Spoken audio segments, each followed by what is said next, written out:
Welcome, welcome, welcome to BBN at 8. And as always, I know you're not tired of me yet. It's Sports Guy Clif coming to you live from the Skybox. And leading into this weekend, we're going into NBA Allstar Weekend. So we'll start right there in my list of topics. This year is the first year where they had the two top vote getters draft their own team. So you have Team Curry and Team LeBron. Now, I don't remember everybody that they drafted, but this is the first time that they did something like this where each team is not confined to the conference in which their team belongs. So now you have guys who play together, who don't play together, going against each other, on the same team with each other. It should be interesting. But I want to go ahead and predict some winners from some of the other events from All-Star Weekend. Starting off with the Skills Challenge. This is something that's starting to really grow on us. I'm looking for Joel Embiid, big man from the 76ers, to come out of that. That guy is pretty skilled. He can shoot, and he's big and athletic. But going on to the two more traditional events that we like. First, the three-point contest. Now, it features last year's champion Eric Gordon from the Houston Rockets and also the champion from the year before that in Klay Thompson from the Warriors. But I don't think any one of those guys are going to pull it off. I'm going to predict it's going to be a newcomer, and that's Devin Booker from the Phoenix Suns. Now, he's currently hurt, but hopefully he can still participate. And this guy can shoot. He can shoot lights out. And if there's a dark horse in this race, I would say that it's Bradley Beal from the Washington Wizards.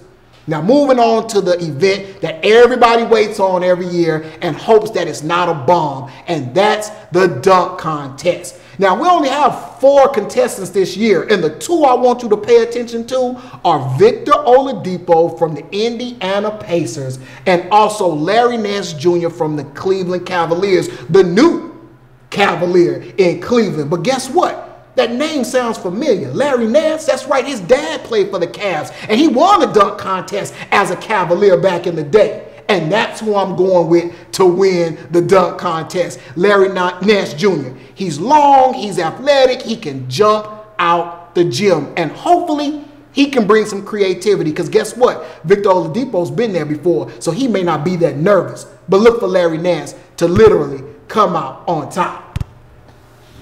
Now, staying in the NBA, I want to talk about a little bit of the residual action that we're getting from the trade that the Cleveland Cavaliers made in getting rid of 2 players. They sent Isaiah Thomas to the Lakers, and they sent Jay Crowder to the Utah Jazz. Both of those guys got with their new teams and seemed to make remarks that were taking shots at LeBron James and the organization. If you ask me, like, why does it seem like it was so much bad blood and why that experiment didn't work in Cleveland? And I had to think about it. You know, Cliff, I'm always thinking. I said, you know what? Isaiah Thomas and Jay Crowder, they weren't mad at LeBron. They weren't mad at Cleveland. Actually, they should be mad at Boston. They couldn't get over the fact that they got traded away from Boston. And not only did they leave Boston, but they went to go play with their nemesis, LeBron James. You know, the Boston Celtics were looking to battle it out with the Cleveland Cavaliers for years to come. But guess what? Now the guy that you have to guard, the best guy in the league, is now your teammate. And guess what? Y'all just don't meld together that well. And now you're mad, and your attitude is bad, and you seem to cause disruption in the locker room, and you never seem to make things fit. Well, Cleveland did what was right for them. They blew that all the way up and got some young talent on the team. But Isaiah Thomas, MVP candidate last year, now you don't even know if you're going to 100% start with the Lakers. Jay Crowder, you just went into a black hole down in Utah. Now, Utah's playing good basketball right now, has the longest winning streak in the NBA right now. But you're just another name on the team, and you possibly could just wither away, and we could never hear about you ever again. That's why you're upset, because both of you thought that y'all were going to end y'all careers as Celtics. But unfortunately, the NBA is a business, and hopefully personal relationships won't continue to be affected. And I hope those guys do have lengthy careers in the NBA. But unfortunately, it won't be with the Celtics. And lastly, I want to talk about this month being February and it being Black History Month. The Boston Police Department sent out a tweet that they later had to apologize for, where they were giving props to Red Auerbach, the longtime coach and part ownership of the Boston Celtics, saying that he was the first guy to draft the first black player in the NBA draft, the first owner or coach to hire a black coach, which was Bill Russell, for the Celtics. And he was the first coach in the NBA to start 5 black dudes.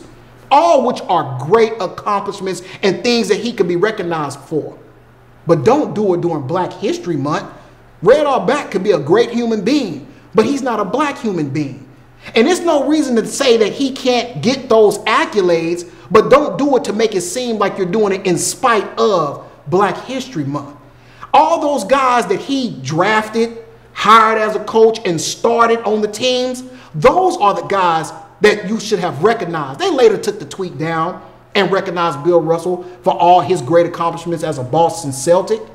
But you know, I kind of don't blame the Boston Police Department solely. See, the atmosphere of our nation right now makes way for foolishness like that. And things like that need to stop, because somebody had to type that tweet and hit send on tweet without thinking. Sounds like somebody I know too that occupies a big old house in Washington, D.C. And we have to hold people like that accountable. If we're going to grow as a society and continue to understand that Black history is American history and it's all our history and all of it is important, we have to get past things like this. Now look, maybe you're saying, Cliff, stick to the sports.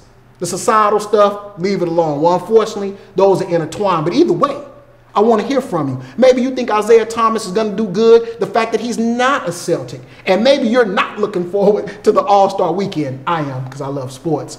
Go ahead, view this video. Leave a comment below. Always let me know what you're thinking and how you feel, because I'm always going to do that. That's right. Sports Guy Clif, right here coming to you live from the Skybox. Until next time.